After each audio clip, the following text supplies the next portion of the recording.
요즘 기장살 보려면 열쇠가 3 개는 기본이라던데요.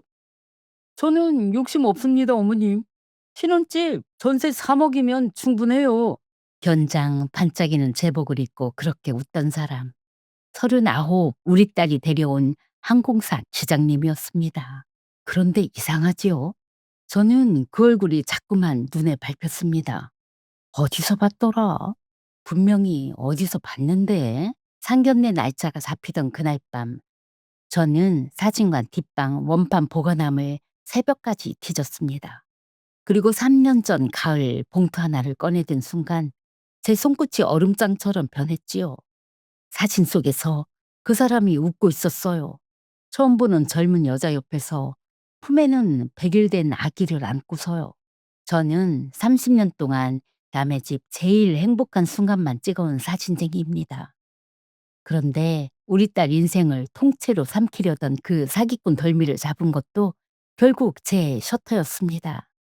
제복 입은 그 인간이 어쩌다 스튜디오 조명 아래서 무릎을 꿇었는지, 어쩌다 제 발로 쇠고랑을 찼는지, 오늘 그 필름 한 통을 처음부터 통째로 인화해 드리겠습니다.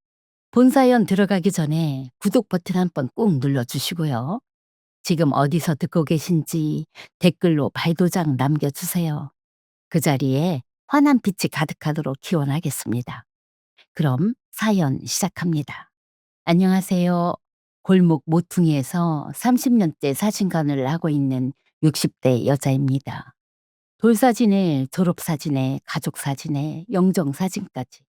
사람이 태어나서 떠나는 날까지 그 인생이 전부 제 파인더 앞을 지나갑니다. 여러분은 내 손으로 찍어준 사진 한 장이 10년 뒤에 내 딸을 구하는 걸 보신 적 있으십니까? 저는 봤습니다. 오늘 그 얘기를 하려고 이 자리에 나왔습니다. 제가 사진을 배운 건 19살 때였습니다. 시골서 갓 올라와 밥벌이나 하자고 읍내 사진관에 시다로 들어갔지요. 그 시절엔 여자가 카메라를 만지면 다들 혀부터 찼습니다. 수인 영감님도 처음엔 저더러 바닥이나 닦고 손님 차나 내오라 했어요. 그래도 저는 어깨너머로 훔쳐 배웠습니다. 암실 붉은 등 아래서 현상에게 인화질을 담그면 하얀 종이 위로 사람 얼굴이 천천히 떠오릅니다. 저는 그게 그렇게 신기했어요. 세상에 이런 요술이 어디 있나 싶었지요. 코를 찌르는 현상액 냄새가 남들한텐 독하다는데 저한테는 그게 밤 냄새였습니다. 영감님이 딱 하나 가르쳐 준 게 있습니다. 사진쟁이는 손이 아니라 눈이 밥줄이다. 렌즈는 못 속여. 사람이 입으로 웃어도 눈이 안 웃으면 필름에 죄다 찍힌다. 그 말 하나를 저는 30년 넘게 가슴에 품고 삽니다. 바깥 양반은 시외버스 기사였습니다. 문경 넘어가는 산길 노선을 몰았지요. 제가 22 되던 해에 그이가 면허 갱신 사진을 찍으러 왔습니다. 그러더니 그 다음 달에 또 왔어요. 증명사진 찍으러요. 그 다음 달에도요. 증명사진이 뭐 그리 자주 필요하겠습니까? 서랍에 그 양반 증명사진이 8장 쌓이던 날 우리는 혼인 날짜를 잡았습니다.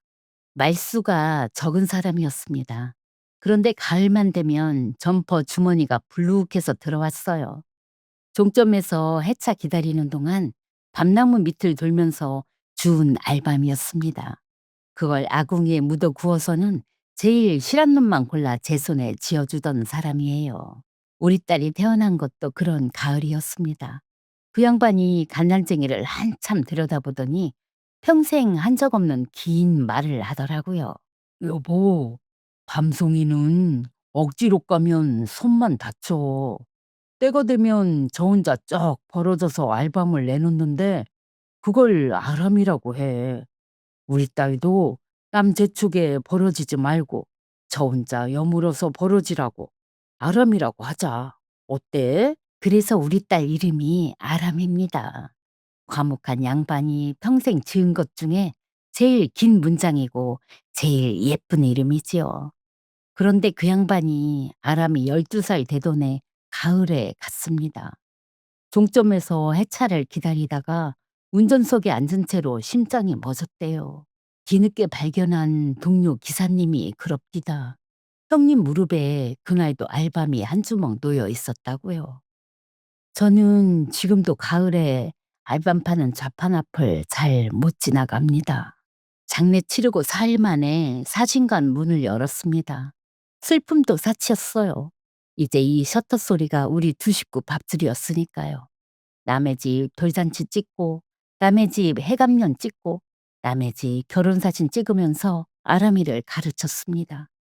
그 셔터 소리가 쌓이고 쌓여서 사진관 딸린 이 2층 건물이 됐지요. 제 평생이 이 건물 한 채에 다 들어있는 셈입니다. 사진쟁이들 사이에서도 유난이라는 제 버릇이 하나 있는데요. 저는 원판을 못 버립니다. 찾아가지 않은 사진도 못 버려요. 10년 뒤에 불쑥 찾아오는 분이 꼭 있거든요. 돌아가신 우리 어머니 사진 남은 거 없냐고, 젊을 적 아버지 얼굴 한 장만 뽑아달라고. 그런 분들이 빈손으로 돌아가는 게 싫어서 뒷방에 30년치 원판을 연도별로 재워놨습니다. 누가 언제 뭘 찍었는지 주문 장부에 이름하고 전화번호까지 죄다 적어서요. 필름은 거짓말을 안 합니다. 사람은 잊어도 필름은 기억하거든요. 인생도 필름하고 똑같습니다. 현상을 해봐야 뭐가 찍혔는지 아는 법이에요.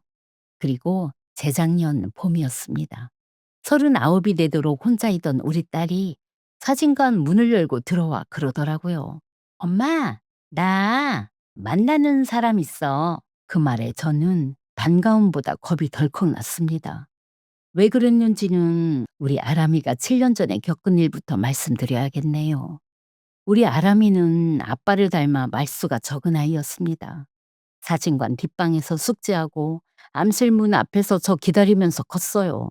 아빠 없는 애 소리 안 듣게 하려고 저도 모질게 가르쳤는데 그 애는 한 번을 엇나가지 않았습니다. 교대 나와서 초등학교 선생님이 됐지요.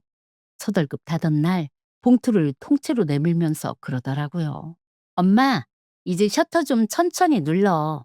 나도 벌잖아. 그런 애한테 32의 남자가 생겼습니다. 제약회사 다니던 사람이었어요. 순하고 착실해 보여서 저도 좋았습니다. 상견례하고 예식장 잡고 예식이 딱 2달 남았었지요. 웨딩 사진도 제가 찍어줬습니다.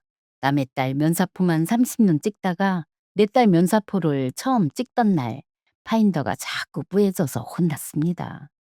그런데 그쪽 어머니가 어느 날 예고도 없이 사진관에 왔습니다. 가게를 위아래로 훑어보더니 첫마디가 이랬어요. 어머, 두 분이 여기서 먹고 사신다고요? 저는 그래도 웃으면서 차를 내갔습니다. 그 양반은 찻잔에 입도 안 대고 말을 이었지요. 요즘 누가 사진관을 와요? 죄다 휴대폰으로 찍지. 지는 해요, 지는 해. 그리고 사부인, 설마 우리의 결혼식에 카메라 메고 다니실 건 아니죠? 하객들이 업자 부른 줄 알겠어요. 사돈될 사람더러 업자랍니다. 저는 얼굴이 화끈거려서 대꾸도 못하고 있는데 마침 가게에 와 있던 아람이가 그 말을 커튼 너머로 다 들었지요. 그 애가 조용히 걸어 나오더니 손가락에서 반지를 뺐습니다. 탁자에 내려놓는 소리가 어찌나 크게 들리던지요. 우리 엄마 셔터 소리로 저 대학 나왔습니다. 그 소리가 업자 소리로 들리는 댁에는 저 못 갑니다. 그 남자한테서는 그날 이후로 전화 한 통이 없었습니다. 지 어미 치마폭이 그렇게나 넓었던 게지요. 예식 2달 앞두고 그렇게 끝났습니다. 말씀드렸지요. 저는 원판을 못 버리는 사람이라고요.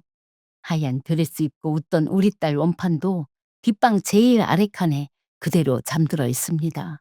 7년을요. 저는 지금도 그 칸 쪽으로는 고개를 잘 안 돌립니다. 아람이는 다음날 아무 일 없다는 듯 출근했습니다. 우는 걸 한 번을 안 보여줬어요.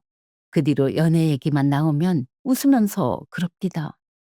엄마, 나 지금 애들 30명이랑 연애하느라 바빠 죽겠어. 남의 집 웨딩 촬영이 들어올 때마다 저는 속으로 알았습니다.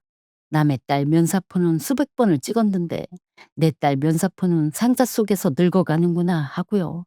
그래도 재촉 한 번을 안 했습니다. 애아빠가 남긴 말을 붙들었지요. 밤송이는 억지로 까면 손만 다친다. 저 혼자 여물 때까지 기다리자. 그렇게 7년이 갔습니다. 우리 딸이 39이 됐어요. 그리고 재작년 봄 그 애가 사진관 문을 열고 들어와 만나는 사람이 있다고 했을 때 제가 왜 겁부터 났는지 이제 아시겠지요? 저희가 또 어디 가서 사진관집 딸 소리를 들으면 어쩌나 그 생각부터 났던 겁니다. 어떤 사람인데? 테니스 치다 만났어. 만 셋이고 항공사 기장이야. 기장. 비행기 무는 기장이랍니다. 저는 좋으면서도 속으로 갸웃했습니다. 그 잘난 양반이 43까지 왜 혼자였을까? 그런데 우리 아람이도 39이니 피차 일반이다 싶어 그 생각은 곧 접었지요. 기장은 스케줄이 험해서 연애할 틈이 없었다더라는 딸 말이 그럴듯하기도 했고요. 며칠 뒤 그 사람이 인사를 왔습니다. 유리문 종이 딸랑 하는데 캐리어 바퀴 소리가 먼저 들어오더라고요. 남색 제복에 금줄 견장, 모자를 벗어 옆구리에 끼고 허리를 깊이 숙였습니다. 처음 뵙겠습니다, 어머님. 비행 마치고 공항에서 바로 오는 길이라 복장이 이렇습니다. 결례를 용서하십시오. 말본새가 어찌나 반듯한지요. 손에는 면세점 봉투가 들려 있었습니다. 다낭 다녀오는 길에 어머님 생각이 나서요. 아람 씨가 어머님은 향 순한 걸 쓰신다기에 제 딴에는 고른다고 골라봤습니다. 그리고는 가게 벽에 걸린 사진들을 한참 둘러보더니 이럽디다. 여기 걸린 사진들만 봐도 알겠습니다. 어머님 눈이 참 따뜻한 분이시구나 하고요. 사진에는 찍는 사람 마음이 묻어나지 않습니까? 제 30년을 한 문장으로 쓰다듬는 말이었습니다. 그런데 그 사람이 마지막으로 한 게 뭔지 아십니까? 진열장 옆에 걸어둔 애아빠 사진을 찾더니 그 앞에 서서 모자를 가슴에 대고 고개를 90도로 숙였어요. 어머님, 아람 씨 옆자리는 제가 잘 지키겠습니다. 저는 그만 목이 콱 맸습니다. 사위 없이 산 세월이 그 절 한 번에 무너집디다. 그날 아람의 얼굴을 여러분께 보여드리고 싶네요. 7년 만에 보는 웃음이었습니다. 필름이 필요 없었어요. 그 얼굴은 제 눈에 그냥 박혔습니다. 사진하는 사람들이 역광이라고 부르는 게 있습니다. 해를 등지고 선 사람은 얼굴이 새까매서 안 보여요. 지나고 보니 그 사람은 처음부터 해를 등지고 서 있었습니다. 저는 그 눈부신 빛에 눈만 가늘게 뜨고 마주 웃었던 거지요. 한 달 뒤 그 사람 입에서 결혼이라는 말이 나왔습니다. 그 사람이 다시 사진관을 찾아왔습니다. 이번엔 제복이 아니라 양복 차림이었어요. 넥타이까지 반듯하게 메고 와서는 무릎을 탁 붙이고 앉더니 그러더라고요. 어머님, 아람 씨와 결혼하고 싶습니다. 그것도 석 달 안에 식을 올렸으면 합니다. 석 달이랍니다. 저는 제 귀를 의심했습니다. 만난 지 이제 5달 된 사람들인데요. 내년부터 제가 장거리 노선으로 배정이 납니다. 한 번 나가면 며칠씩 집을 비우게 돼요. 그 전에 아람 씨한테 울타리부터 만들어주고 싶습니다. 말은 반듯했습니다. 그런데 저는 속으로 밤송이 생각이 났어요. 억지로 까면 손 다친다던 애 아빠 말이요. 그 말이 목구멍까지 올라왔다가 도로 넘어갔습니다.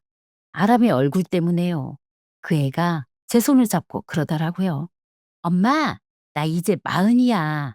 7년 전엔 젤만큼 재고 만났는데도 그 꼴이 났잖아. 오래 만난다고 사람을 아는 게 아니더라. 나 이번엔 재지 않고 살아볼래. 지가 대인 상처를 지 논리로 만들어 버리는데 제가 무슨 말을 더 보태겠습니까? 저는 그러자고 했습니다. 그 주말에 그 사람을 집으로 불러 저녁상을 차렸습니다. 밤 갈비찜을 했어요. 저는 가을마다 애아빠 생각이 나서 알밤을 한 자루씩 사다 얼려둡니다. 그 밤을 넣은 갈비찜은 1년에 딱 한 번 애아빠 산소 다녀오는 날에만 만들던 음식이에요. 그 귀한 밤을 그날 아낌없이 넣었습니다. 그 사람이 밤을 집어먹으면서 그럽디다. 어머님, 이 밤이 아주 답니다. 이런 건 파는 데도 없죠. 그럼요. 그건 파는 밤이 아니지요. 애아빠 산소 가는 날에만 올리던 찜이라는 말은 안 했습니다. 그런데 그 인간이 그 밤을 오물오물 씹더니 숟가락을 딱 내려놓고 이러는 겁니다. 참, 어머님, 신혼집 말인데요. 요즘 기장사회 보려면 열쇠가 3개 있는 기분이라던데. 저는 그런 욕심 없습니다. 전세 3억이면 충분해요. 3억. 젓가락진 제 손이 그대로 멈췄습니다. 3억이면 이 건물 반값이에요. 아람이가 당황해서 오빠 그런 얘기를 왜 지금 하냐고 팔을 잡는데 그 사람은 허허 웃으면서 말을 잇습니다. 가족끼리 뭘 숨깁니까? 저는 투명한 게 좋습니다. 사실 제 돈 4억이 동기 기장들이랑 하는 소형기 리스 사업에 묶여 있어서요. 내년에 배당이 풀리면 이자까지 쳐서 다 갚겠습니다. 못하면 각서라도 쓸까요, 어머님? 각서 소리에 대해 제가 민망해져서 손사래를 쳤습니다. 그래, 사위가 아니라 아들이라고 생각하면 3억이 아니라 뭔들 못해주겠나.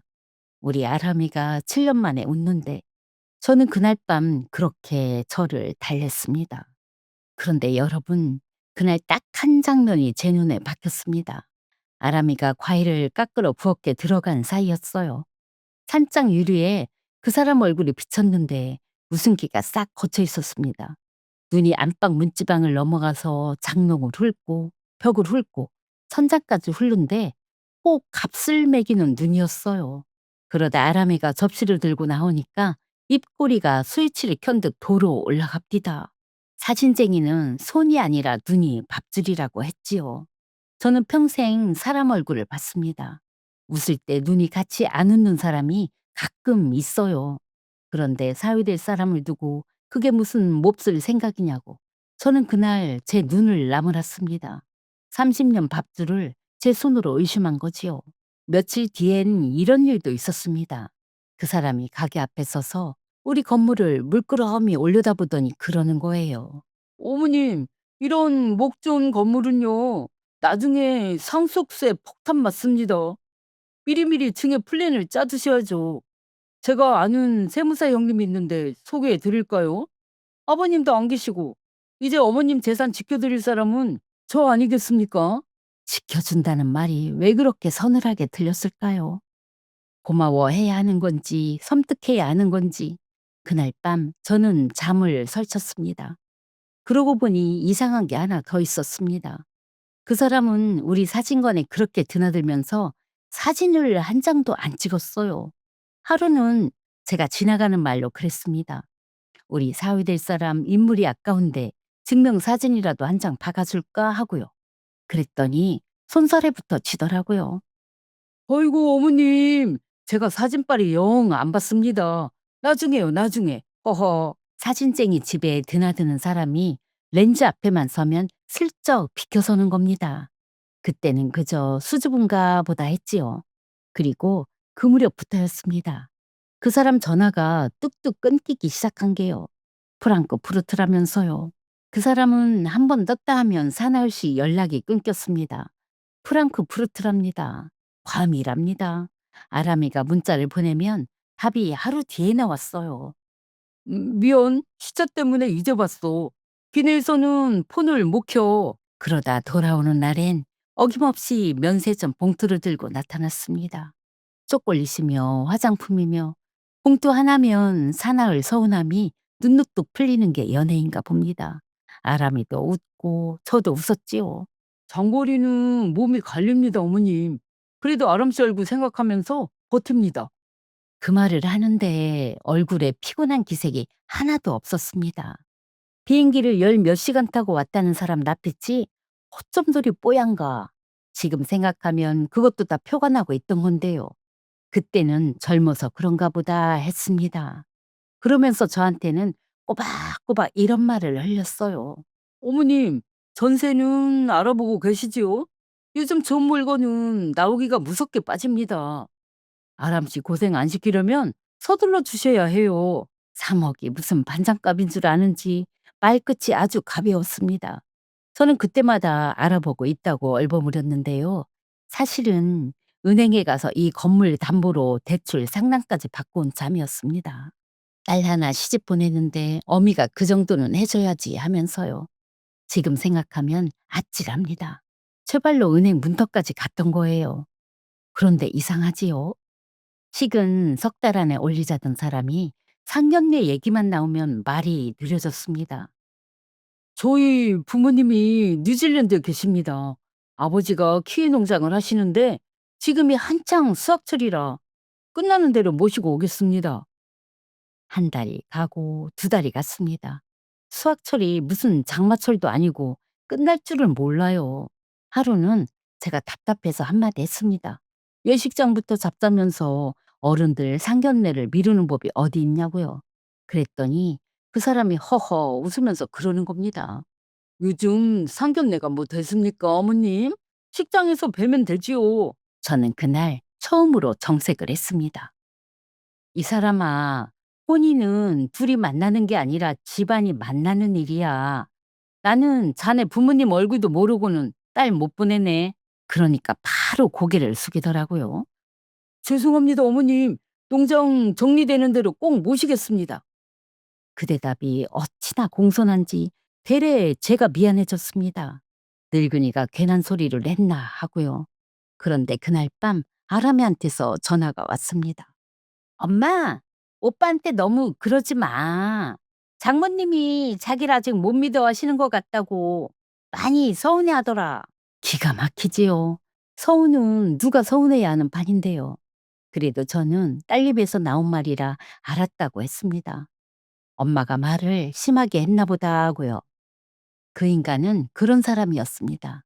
지 입으로는 싫은 소리 한 번을 안 하고 꼭 딸 입을 빌려서 저를 눌렀어요. 그리고 그 무렵 그 인간이 우리 아람이한테 이런 말을 했답니다. 동기 기장들, 동기 기장들끼리만 하는 리스 사업인데 마지막 한 자리가 비었어. 아무한테나 안 올리는 거야. 아람 씨 노후는 내 손으로 챙겨주고 싶어서 그래. 우리 아람이는 그 말에 적금을 깼습니다. 5천만 원이요. 선생 월급 아껴가며 7년을 부은 돈입니다. 그런데 그 애는 저한테 한마디도 안 했습니다. 엄마가 괜히 걱정하실까봐 그랬답니다. 지금도 그 생각을 하면 가슴 한복판이 뻐근합니다. 도둑은 담을 안 넘었습니다. 대문으로 들어와서 큰 절을 하고 우리 집 밤까지 얻어먹고 갔지요. 그러던 어느 날 그 사람이 싱글벙글 들어오더니 그럽디다. 어머님, 부모님이 다음 달 둘째 주에 잠깐 귀국하시기로 했습니다. 상견례 날짜 잡으시지요? 아람이가 그 자리에서 펄쩍펄쩍 뛰었습니다. 저도 몇 달 묵은 숙제를 내려놓은 기분이었어요. 나를 잡고 한정식 집을 예약하고 그러다 제가 그랬습니다. 상견례 전에 우리 사진관에서 둘이 사진 한 장 박자.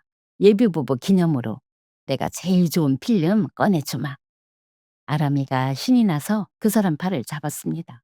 오빠, 우리 엄마 사진 진짜 잘 찍어. 그 사람이 반박자 늦게 웃었습니다. 오호호, 영광이지요, 어머님. 그 반박자를 저는 분명히 봤습니다. 그리고 그 사람이 처음으로 제 렌즈 앞에 서는 날이 왔습니다.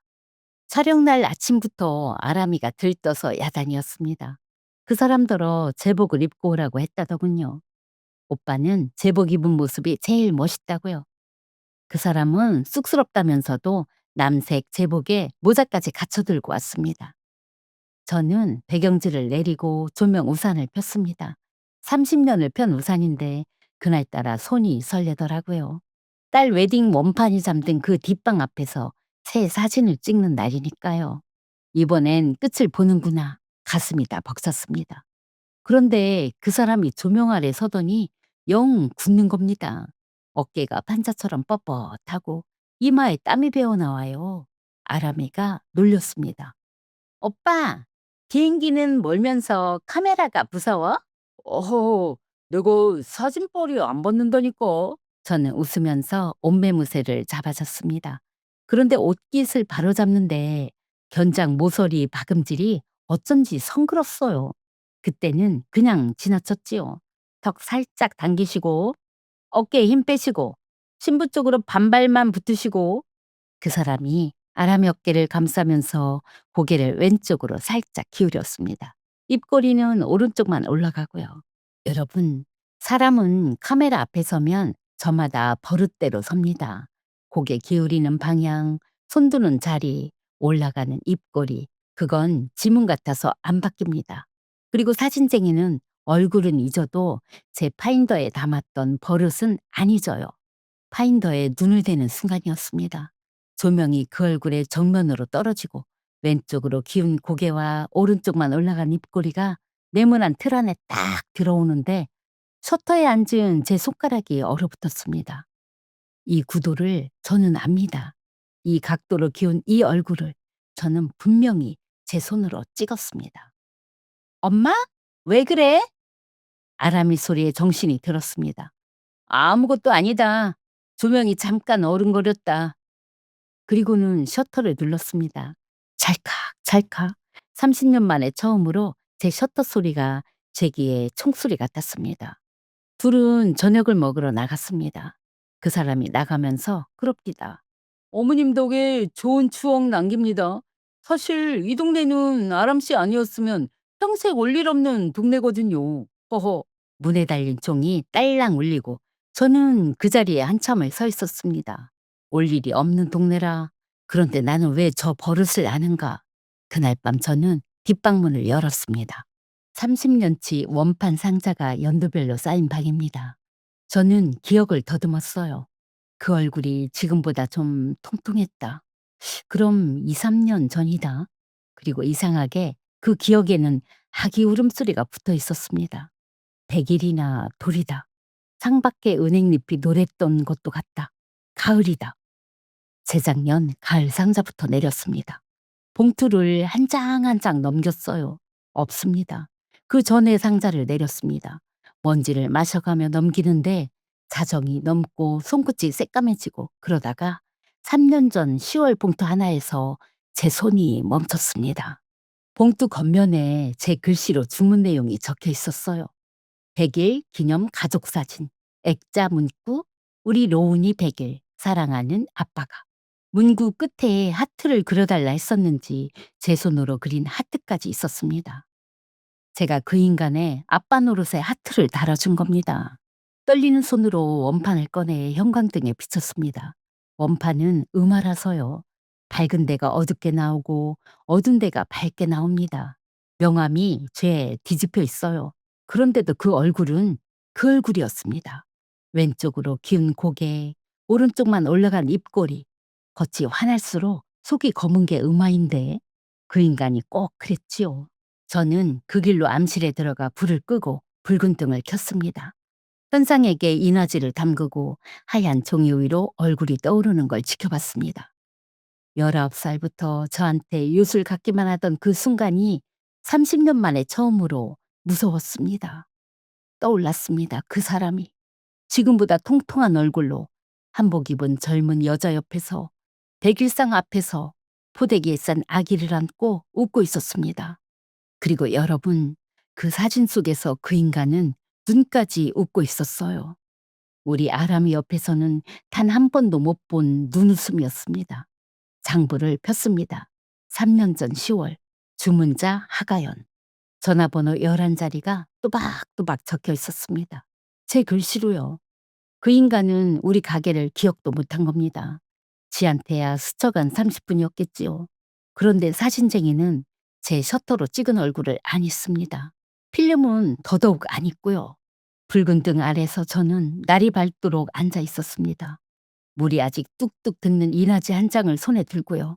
이제 날이 밝으면 7년 만에 웃은 우리 딸 얼굴에서 그 웃음을 제 손으로 걷어내야 합니다.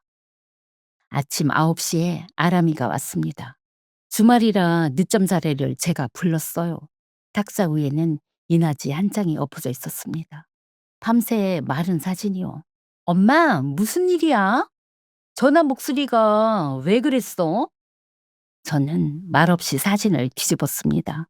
아람이가 한참을 들여다봤어요. 처음엔 고개를 갸웃하더니 웃으려다 마는 얼굴이 됐다가 손끝이 떨리기 시작했습니다. 오빠네? 근데 이 여자는 누구야? 이 아기는 또 뭐야? 봉투를 봐라. 우리 로운이 100일 사랑하는 아빠가? 아람이가 고개를 저었습니다. 아니야, 엄마. 닮은 사람이야. 세상에 닮은 사람이 얼마나 많은데. 요즘은 합성도 한다며. 아람아, 이건 내가 찍은 사진이야. 3년 전 10월에 바로 저기 네가 지금 앉은 그 의자에서. 아람이가 제가 앉은 의자를 천천히 내려다봤습니다. 그리고는 소리도 없이 무너졌어요. 우는데 소리가 안 나옵디다. 그러다 한참 만에 이 말이 터져 나왔습니다. 엄마, 나 어떡해? 나 그 사람한테 5천 줬어. 적금 깨서. 기스 사업에 한 자리 비었다고 해서. 엄마 걱정할까 봐 말을 못했어. 7년을 부은 적금이 그 인간 주머니로 들어간 겁니다. 그런데 여러분, 그 순간 저는 돈 생각이 안 났습니다. 우리 딸이 7년 만에 연 마음을 그 인간이 통장처럼 꺼내 쓴 것, 그게 사무쳤습니다. 한참을 울던 아람이가 세수를 하고 나왔습니다.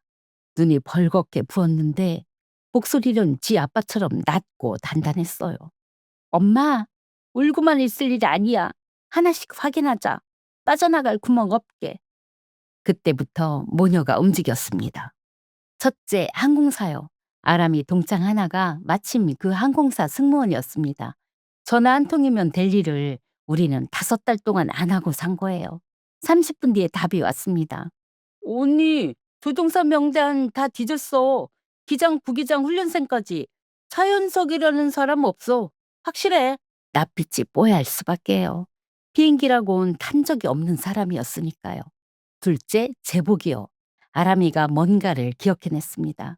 언젠가 그 인간 차 뒷좌석에 제복이 비닐에 쌓여 걸려 있었는데 비닐에 상호 스티커가 붙어 있더랍니다. 회사에서 세탁기 준 거라고 했다는데요. 그 상호를 검색하니 파티 행사 의상 대여점이 나왔습니다. 아람이가 떨리는 손으로 전화를 걸었어요. 기장 제복도 빌려주냐고요. 네, 고객님. 견장에 모자까지 풀세트로 하루 5만 원입니다. 하루 5만 원. 우리 집 3억을 부르던 그 견장이 하루 5만 원짜리였습니다. 성굴던 박음질이 그제야 눈에 밟히더군요. 30년 온매무새 만진 제 손은 진작 알았던 겁니다. 제 머리가 안 믿었을 뿐이지요. 셋째, 제일 무거운 전화가 남았습니다. 장부에 적힌 11자리 하가연이라는 이름이요. 수화기를 들기까지 한나절이 걸렸습니다. 이 전화 한 통이면 저 여자 인생도 뒤집힙니다. 그런데 안 걸면 우리 아람이가 뒤집히지요. 저는 사진관 주인이라고만 밝히고 3년 전 100일 사진 액자일로 잠깐 뵐 수 있겠느냐고 했습니다. 이틀 뒤 그 여자가 사진관에 왔습니다. 사진 속보다 많이 야윈 얼굴이었어요. 저는 차를 내주고 말없이 사진 2장을 나란히 놓았습니다. 3년 전 100일 가족 사진, 그리고 며칠 전에 찍은 우리 아람이와 그 인간의 커플 사진이요. 그 여자가 두 사진을 번갈아 보는데 짠 잡은 손이 하얗게 질려갔습니다. 이거 언제 사진이에요? 지난주에 내가 찍었어요. 다음 주에 우리 딸하고 상견례 하기로 한 사람입니다. 신혼집 전세로 3억을 달라더군요. 그 여자 입에서 나온 실체는 이랬습니다. 결혼하고 얼마 안 돼 회사를 그만뒀고 무직 3년째. 큰 사업 준비한다며 친정돈 1억을 가져갔고 요즘은 지방에 일 배우러 갔다며 주중에는 집을 비운답니다. 주말에만 오는 남편이요. 여러분 이제 아시겠지요? 그 인간의 프랑크푸르트가 어디였는지요. 우리 아람이한테 시차 타령을 하던 그 사나흘, 그 인간은 버스로 2시간 거리 제 집 안방에 있었습니다. 아내한테는 지방 연수라 해놓고 우리 동네에 와 있었고요. 두 여자한테 2개의 거짓말을 팔아서 일주일을 반씩 갈라 쓴 겁니다. 하가연 씨가 한참을 울다가 고개를 들었습니다. 로운이 아빠라서 이상한 게 보여도 눈 감고 살았어요. 이제 안 감을랍니다. 뭐든 할게요. 증인이든 뭐든 다 설게요. 원소로 만날 뻔한 두 집 여자들이 그렇게 손을 잡았습니다. 우리는 같은 남자한테 다른 거짓말을 듣던 사람들이었으니까요. 그날부터 우리는 종이를 모았습니다. 이체 내역, 문자, 대여점 통화 녹음, 종이는 필름처럼 거짓말을 안 하니까요. 그 뒤 며칠 아람이는 그 인간 전화를 웃으면서 받았습니다. 응, 오빠. 응, 보고 싶어. 끊고 나면 수돗물을 틀어놓고 울었고요. 선생 13년에 그런 수업은 처음 했을 겁니다. 그리고 목요일 저녁, 이번엔 제가 전화를 걸었습니다. 평생 안 해본 연기를 했지요. 현석이 자네 말대로 전세 알아보다가 그냥 현금으로 준비했네. 3억. 일요일 상견례에 부모님 꼭 모시고 오게. 밥 먹기 전에 우리 사진관에서 양가 가족 사진부터 한 장 박음세. 첫 가족 사진인데 내가 찍어야지. 수학이 넘어 목소리가 아주 기름졌습니다. 역시 어머님이십니다. 걱정 마십시오. 부모님 꼭 모시고 가겠습니다. 전화를 끊고 저는 스튜디오 천장 조명을 올려다 봤습니다. 30년 동안 남의 경사만 밝히던 저 불이 이번엔 사람 하나 잡을 준비를 하고 있었습니다. 일요일 아침 저는 여느 촬영 날처럼 배경지를 내리고 조명을 닦았습니다. 다른 게 있다면 의자가 5이라는 것, 그리고 암실에 손님이 먼저 와 계시다는 것이었지요.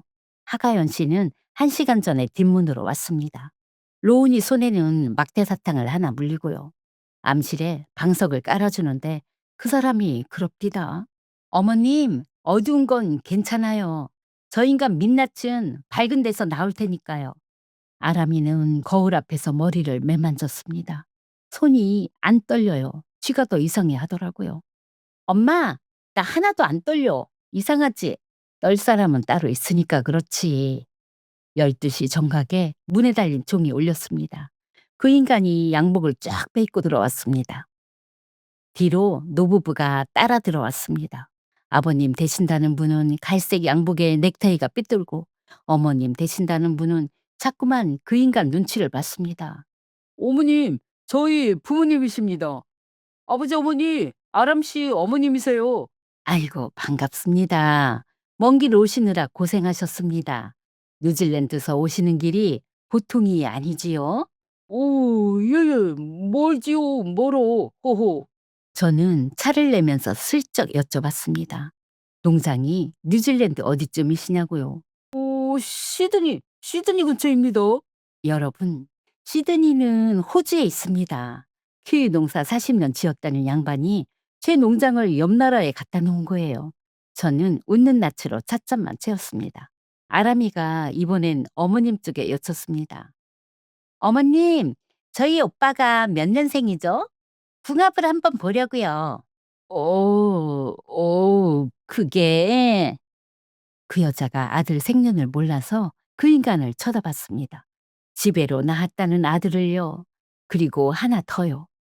40년 흙 만졌다는 그 아버님 손이 30년 셔터 누른 제 손보다 고왔습니다. 그 인간 이마에 땀이 배기 시작했습니다. 그러면서도 눈은 자꾸 한쪽으로 갔어요. 카운터 옆에 세워둔 가죽 가방이요. 제가 전화로 그랬거든요. 3억은 가방에 담아두겠다고. 속이 신문지 뭉친 줄도 모르고 그 인간 눈이 가방에 착 붙어 있었습니다. 어머님, 허허, 그럼 사진부터 찍고 식사 가시죠. 식당 예약 시간도 있고요. 그러세 양가 첫 가족 사진인데. 자, 어른들은 가운데 앉으시고 저는 5사람을 앉혔습니다. 조명을 올렸어요. 그 인간이 또 고개를 왼쪽으로 기울이고 오른쪽 입꼬리를 올렸습니다. 저는 카메라 뒤에 서서 파인더에 눈을 댔습니다. 자, 다들 카메라 보시고요. 하나, 둘, 셋 하는 순간이었습니다. 제 셔터 대신 암실 커튼이 쫙 걷혔습니다. 한복 입은 여자가 아기를 안고 조명 안으로 걸어 들어왔습니다. 3년 전 그 사진하고 똑같은 그림으로요. 하가연 씨가 낮고 또렷하게 말했습니다. 여보, 로운이 아빠? 여기서 뭐 하는 거예요? 그리고 로운이가 막대 사탕을 문 채로 그 인간을 향해 2팔을 뻗었습니다. 아빠다! 아빠! 스튜디오가 그대로 얼어붙었습니다. 그 인간 낯이 조명 아래서 하얗게 바래는 걸 저는 똑똑히 봤어요. 대역 아버님이 제일 먼저 벌떡 일어났습니다. 저기, 사장님, 저희는 여기까지 하겠습니다. 일당은 계좌로 넣어주시고요. 일당이랍니다. 어머님 되신다는 여자는 나가면서 그 인간한테 꼬박 인사까지 했어요. 총각, 미안해요. 총각, 43 유부남더러 총각이래요. 두 사람이 문종을 요란하게 울리며 달아났습니다. 뉴질랜드가 아니라 골목 끝으로요. 그 인간이 벌떡 일어나 손을 내줬습니다. 어머님, 이건 오해가 있습니다. 가연아, 네가 여기를 어떻게? 아람 씨, 아람 씨 내 말 좀 들어봐요. 나는 진심이. 아람이가 한 벌 물러서며 말했습니다. 낮고 차분하게요. 오빠, 아니, 로운이 아버님, 애가 부르잖아요? 안아줘야지요. 하가연 씨가 한 발 다가섰습니다. 오해? 그럼 로운이도 오해로 나왔어? 우리 친정돈 1억도 오해로 가져갔고 그 인간이 뒷걸음질을 치다가 조명 한가운데서 무릎이 꺾였습니다. 30년 동안 남의 집 경사만 비치던 그 불빛 아래 사기꾼 하나가 무릎을 꿇고 앉았습니다. 어머님, 어머님 제발 제 말을 한 번만 들어주십시오. 저는 대답 대신 카메라 뒤로 돌아갔습니다. 파인더에 눈을 댔어요. 네모난 틀 안에 무릎 꿇은 그 인간이 들어왔습니다. 이번에는 손가락이 조금도 안 떨렸습니다. 찰칵. 그 소리에 그 인간이 고개를 들었습니다. 저는 카메라 뒤에서 천천히 걸어 나왔어요.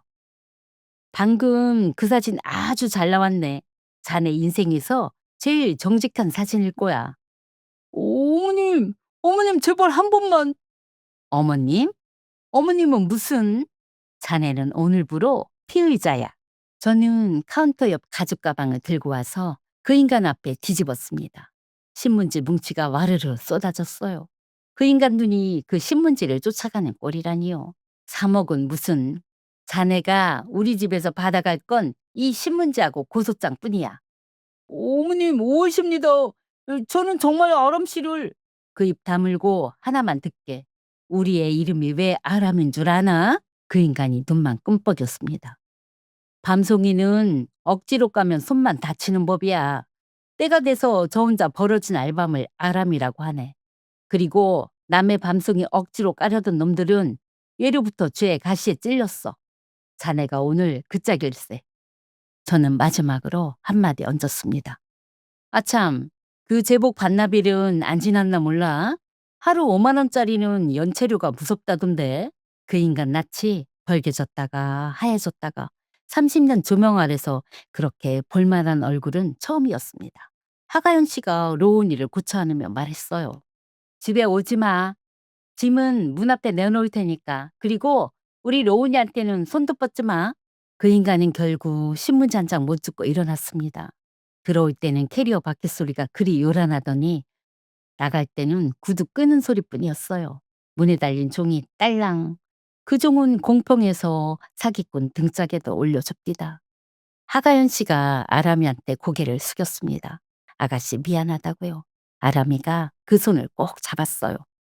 언니가 왜 미안해요? 미안할 놈은 지금 골목을 뛰어가고 있는데요. 우리는 이제 이기기만 하면 돼요. 다음날 아침 우리 셋은 경찰서로 갔습니다. 3년 전 원판과 주문장부, 커플 사진과 무릎 꿇은 사진, 대여점 통화 녹음, 5천만 원 이체 내역에 하가연 씨 친정돈 1억 기록까지. 종이와 필름이 한 보따리였습니다. 조사받던 형사님이 그럽디다. 어머님, 제가 이 일을 15년 하는데 증거를 인화까지 해오시는 분은 처음 봅니다. 사진쟁이라서요. 남기는 게 제 직업입니다. 몇 주 뒤에 형사님한테서 전화가 왔습니다. 그 인간을 파보니 우리만 당한 게 아니랍니다. 다른 지역에 같은 수법으로 당한 여성이 2분 더 있었어요. 한 분한테는 대학병원 의사 행세를 했고 한 분한테는 무역회사 이사 행세를 했답니다. 대여점 기록을 뒤지니 그 인간이 빌려간 옷이 줄줄이 나왔다지요. 기장 제복에 의사 가운까지요. 옷만 갈아입으면 인생도 갈아입어지는 줄 아는 인간이었습니다. 피해 금액을 다 합치니 4억이었습니다. 우리 아람이 5천에 하가연 씨 친정돈 1억에 그분들 돈까지요. 그 인간은 구속됐습니다. 재판날 저는 방청석 맨 앞줄에 앉았어요. 그 인간이 포승줄에 묶여 들어오는데요. 여러분, 평생 남의 옷만 빌려 입던 인간이 마지막엔 나라에서 주는 옷을 입고 있습니다. 그 옷은 대여료가 없다지요. 반납일도 없고요. 제 원판과 장부가 증거로 나왔습니다. 무릎 꿇은 그 사진이 법정 화면에 뜨는데 그 인간은 고개를 못 들더군요. 판결은 징역 2년 6개월, 실형이었습니다. 판사님 말씀이 아직도 귀에 남아 있어요. 피고인은 사람의 신뢰를 범행 도구로 썼다고요. 우리 아람이 5천만 원은 가압류로 전액 돌려받았습니다. 소형기 리스 사업이요? 그런 건 세상에 없었습니다. 있는 건 그 인간이 끌고 다니던 외제차 리스뿐이었지요. 그 차 빼고 오피스텔 보증금 빼니 딱 나옵니다. 하가연 씨는 이혼 소송에서 이겼습니다. 울자료에 양육비까지 받아내고 로운이 데리고 친정 근처로 이사했어요. 석 달쯤 지나서였습니다. 그쪽 국선 변호인이라는 분한테 전화가 왔어요. 피고인이 합의를 간곡히 원한다고 반성문을 매일 쓰고 있다고요. 저는 딱 한마디 했습니다. 그 인간이 사기친 건 돈이 아니라 세월입니다. 돈은 돌려받았고요. 세월은 합의가 안 됩니다. 그리고 얼마 뒤 구치소 소인이 찍힌 편지가 한 통 왔습니다. 보낸 사람 차현석. 저는 뜯지 않았습니다. 우체국에 가서 수치 거절 도장을 찍어 그대로 돌려보냈어요. 무슨 말이 적혔는지는 모릅니다. 알 필요도 없고요. 필름에도 안 담을 얼굴인데 말을 담아 뭐 하겠습니까? 그렇게 그 인간은 제복도 견장도 없이 철창 안으로 들어갔습니다. 그리고 이듬해 봄 우리 사진관에 아주 귀한 손님이 찾아왔습니다. 유리문총이 딸랑 울리는데 조그만 운동화가 먼저 뛰어들어왔어요. 할머니! 로운이었습니다. 그새 말이 늘어서 저더러 할머니랍니다. 뒤따라 들어온 하가연 씨가 수줍게 웃었어요. 로운이 사진 찍으러 왔어요. 딴 데 말고 꼭 여기서 찍고 싶었어요. 나쁜 기억을 좋은 기억으로 덮고 싶어서요. 저는 제일 좋은 필름을 꺼냈습니다. 돈은 안 받았어요. 하가연 씨가 자꾸 지갑을 꺼내길래 그랬지요. 그날 커튼 열고 걸어 들어와 준 값이야. 그건 돈으로 못 치는 거야. 조명 아래서 로운이가 까르르 넘어갔습니다. 사탕 없이도요. 하가연 씨도 웃었어요. 3년 전 그 사진에는 없던 웃음이었습니다. 이번엔 진짜로 웃는 사진이었죠. 액자 문구를 불러달라니까 하가연 씨가 잠깐 생각하더니 이러더라고요. 우리 로운이 생일, 사랑하는 엄마가 하트도 하나 그려주세요, 어머님. 저는 하트를 그렸습니다. 3년 전에 그린 하트는 저주가 됐는데요. 이번 하트는 축복이 될 겁니다. 같은 손으로 그려도 이렇게나 다릅니다. 원판을 재우러 뒷방에 들어갔다가 저는 제일 아래 칸 앞에서 걸음이 멎었습니다. 7년 묵은 상자요. 하얀 드레스가 잠든 그 상자 말입니다. 마침 뒤따라 들어온 아람이가 제 눈길이 닿은 데를 봤습니다. 그 애가 상자를 지 손으로 꺼내더니 그러더라고요. 엄마, 이거 이제 버려도 돼. 저는 평생 원판을 못 버리는 사람이라고 말씀드렸지요. 30년 동안 한 장을 안 버렸습니다. 그런데 그날 처음으로 버렸어요. 아람이가 가위를 가져왔습니다. 지 손으로 지 원판을 잘랐어요. 사각, 사각. 그 소리가 어찌나 시원하던지요. 7년 묵은 채기가 가위질 몇 번에 쑥 내려갔습니다. 그리고 그 빈칸에는 로운이 돌사진 원판이 들어갔습니다. 죽은 약속이 나간 자리에 산 아이의 웃음이 들어온 거예요. 우리 아람이요? 아이들 곁으로 잘 돌아갔습니다. 돌려받은 5천만 원으로 새 적금을 들었는데 통장에 이름까지 붙였더라고요. 제철 적금이랍니다. 지 철되면 지가 알아서 쓸 거래요. 요즘도 누가 좋은 사람 있다고 다리를 놓겠다면 웃으면서 그럽니다. 밤이 익을 때 되면 알아서 벌어지겠지요 뭐. 지난 가을엔 모녀가 애아빠 산소에 다녀왔습니다. 산소 가는 길에 알밤이 지천이었어요. 아람이가 실한 놈 하나를 주어서 봉분 앞에 가만히 놓더니 이러는 겁니다.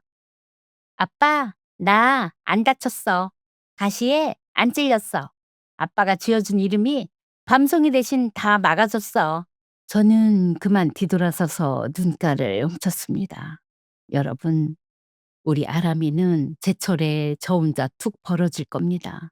제철의 여문밤이 제일 단 법이니까요. 세물해보면 이렇습니다. 은행 대출은 상담만 받고 도장은 안 찍었으니 이 건물 벽돌 한 장 안 나갔습니다. 5천만 원은 전액 돌아왔고요. 뒷방에서 잠자던 원판 한 장이 3억을 지키고 두 집 여자를 살린 셈입니다. 하가연 씨는 며칠 전에도 문자를 보냈어요. 로운이 사진을 거실 제일 잘 보이는 자리에 걸었다고요. 사진은 순간을 찍지만 필름은 세월을 기억합니다. 사람은 잊고 속고 흔들려도 필름은 안 그래요. 거짓은 언젠가 제가 찍힌 사진하고 다시 마주치게 돼 있습니다. 그리고 남의 것을 탐낸 자는 결국 제 발로 쇠고랑을 차더군요. 마지막으로 이 말씀은 꼭 드리고 싶습니다. 남들 꽃필 때 내 자식만 안 핀다고 초조해하지 마세요. 밤나무는 봄에 꽃자랑을 안 합니다. 가을에 알밤으로 말하지요. 호, 혼기찬 자식 두신 부모님들, 재촉하는 말 대신 이 말 한마디 어떠세요? 네 철에 익으면 된다고요. 그리고 여러분, 오늘 밤 장롱 속 오래된 앨범 한번 펼쳐보세요. 빛바랜 사진 속에 우리를 지켜준 세월이 다 들어있습니다. 제 사연에 공감하셨다면 응원 한마디 남겨주세요. 이 늙은 사진쟁이한테는 그게 제일 좋은 필름입니다. 장마가 길지요?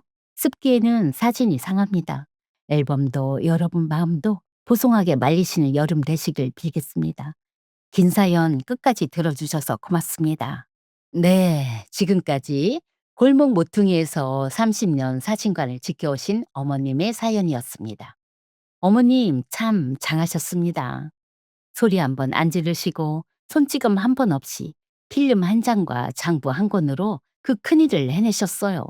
화내지 않고도 이기는 것. 그게 진짜 어른의 힘이지요.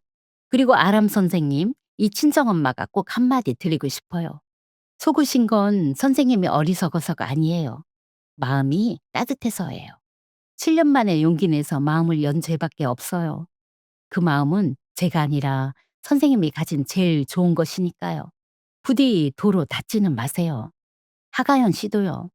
아기 안고 그 커튼을 열고 걸어 나오기까지 그 몇 걸음이 얼마나 천근만근이었을까요. 그 용기가 두 집을 살렸습니다. 로운이 돌 사진 속 그 웃음 오래오래 지켜지길 이 친정엄마도 빌겠습니다. 여러분, 오늘 사연 들으시면서 혹시 옛날 생각에 가슴이 뜨끔하셨던 분 계시지요? 나도 한 번 속았지. 나도 그때 두 장 찍을 뻔했지 하고요. 그런 분들께 이 말씀은 꼭 드리고 싶어요. 속은 게 부끄러운 일이 아닙니다. 속인 놈이 나쁜 거예요. 사람 믿는 마음은 늙어 죽을 때까지 버리면 안 되는 보물이고요. 다만 우리 자식들 혼잣말이 오갈 때는요. 좋아하는 마음 반, 확인하는 마음 반, 다니신다는 직장에 전화 한 통 넣어보는 건 의심이 아니라 울타리 치는 일이더라고요.